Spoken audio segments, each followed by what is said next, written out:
You know, if you've ever felt like modern parenting is like trying to navigate a huge storm without a map, then you are definitely in the right place. In this explainer, we're going to go way beyond just behavior tricks and uncover a path that's deeper and honestly a lot more meaningful. Let's start with a feeling I think many of us know all too well. Wow. This quote from a parent just hits so close to home, doesn't it? We're trying to raise our kids with so much more freedom than ever before. But a lot of the time, it just feels chaotic.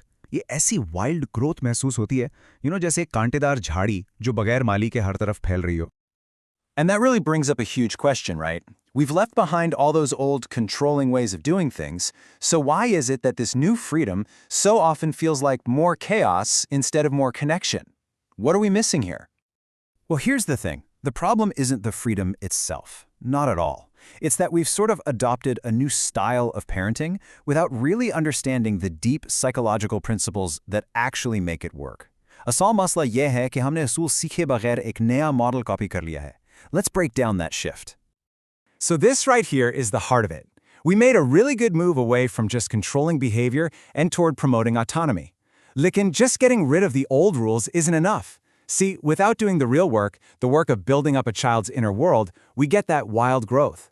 To fix this, we have to understand the two fundamental forces that are at play inside every single one of us.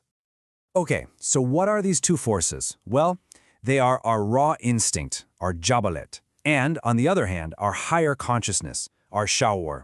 And it's the tension, the relationship between these two, that is the real key to everything in human development. In dono कुव्वतों के दरमियान जो कश्मकश है, believe me, इंसानी नशोनुमा का सारा राज उसी में छुपा है.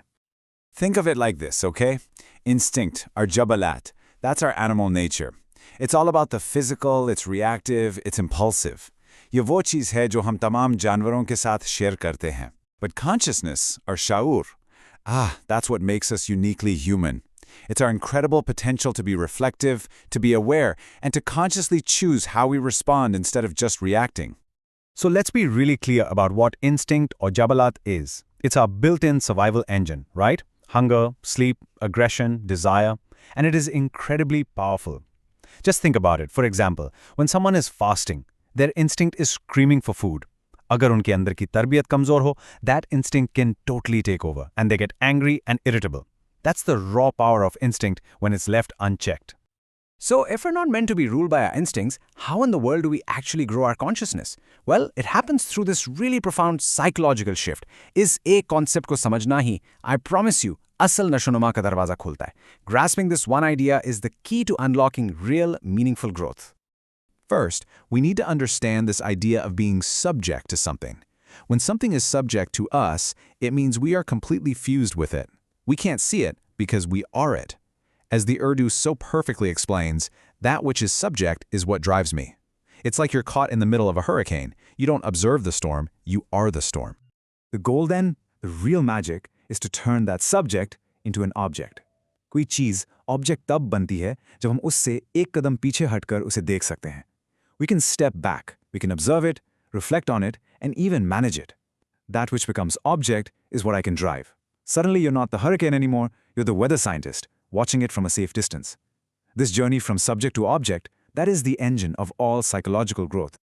And this just explains the whole thing brilliantly. When you scream, "I am angry," well, anger is the subject. It's got a hold of you. But when you can pause and take a breath and say, "I notice I have anger," you've just made that anger an object. Now you have it. It doesn't have you. This right here is the goal.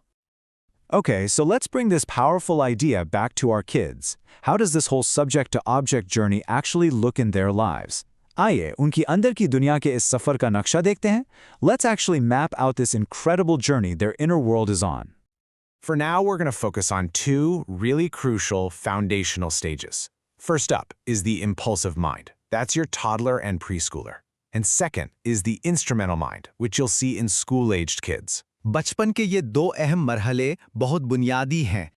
So in this first stage, the impulsive mind, the child is their impulses. There's just no separation. Anger, hunger, desire, all of it is subject. वो पूरी तरह उस तूफान के अंदर होते हैं. And this is exactly why a toddler can't just wait for a cookie. For them, that desire isn't something they have. It's what they are in that moment. You just can't reason with a hurricane. But then, something amazing happens. They take this huge leap into what's called the instrumental mind. For the very first time, the child's impulses become object. They can actually step back and control an impulse to get what they want. Magar, and this is so important, their whole world is about transactions. People, rules, relationships, they are all just tools, instruments to get their needs met. It is a world of, what's in it for me? And listen, this is probably the single most important takeaway for us as parents. All the traditional discipline, rewards, punishments, sticker charts, it all stops working right here at this instrumental stage. ये तरीके बच्चे को इनाम के लिए अपने ख्वाहिश control करना सिखा सकते हैं, but they can never build true consciousness, true शऊर. For real growth, for real tarbiyat, we need a completely different set of tools. This is where we have to completely reframe our entire role as parents. We are not managers of behavior. हम बच्चों के किरदार के माली हैं, उनके शऊर की आबियारी करने वाले. As it's so beautifully put, हमारा किरदार एक माहिर बागबान का है. Our role is that of an expert gardener. I mean, the difference is just night and day, isn't it? The controller is all about outward behavior, using rewards and punishments to get compliance. But the gardener is focused on nurturing consciousness, on nurturing शऊर. उनके हथियार stickers नहीं, बल्कि ग़ौर फ़िक्र और गुफ्तगू हैं. Their tools are reflection and dialogue. And their ultimate goal is to help that child make that magical subject-to-object shift, to help them learn to navigate their own inner storms. A controller just wants to stop the bad behavior, kind of like just hacking away at a thorny branch. But a compassionate gardener, they understand their job isn't just to cut things away. उनका काम पौधे को तराशना, उसे खूबसूरती, सिमत और अंदरूनी मजबूती देना है. This is our true and profound role. So this all sounds really great in theory, right? But what does it actually look like in practice? How do we start walking this path? How do we become the gardeners that our children so desperately need? हम वो माली कैसे बने जिनकी हमारे बच्चों को ज़रूरत है? Okay, so here is your path forward. First, stop reacting to the behavior and start getting curious about the subject that's driving it. Second, remember your goal is not to stop feelings, but to help your child see their feelings, to help them turn them into objects. Third, know that this is the slow, patient, compassionate work of building शऊर. Arakerme, and this is the most important thing, this journey starts with you. We simply cannot guide our children through an inner landscape that we haven't been willing to explore ourselves. This explainer was developed from the very rich studies and lectures of Sobia Noreen. And just so you know, some ideas might be presented a little differently than in the original material, as this is an AI-assisted production by Sobia. Now, if this approach really resonates with you and you'd like to explore it more either through counseling or study, please feel free to reach out using the contact information you see here. और अगर आपके ज़हन में कोई सवाल है, we would absolutely love to hear your thoughts in the comments below. And we'll leave you with one final question for your own reflection.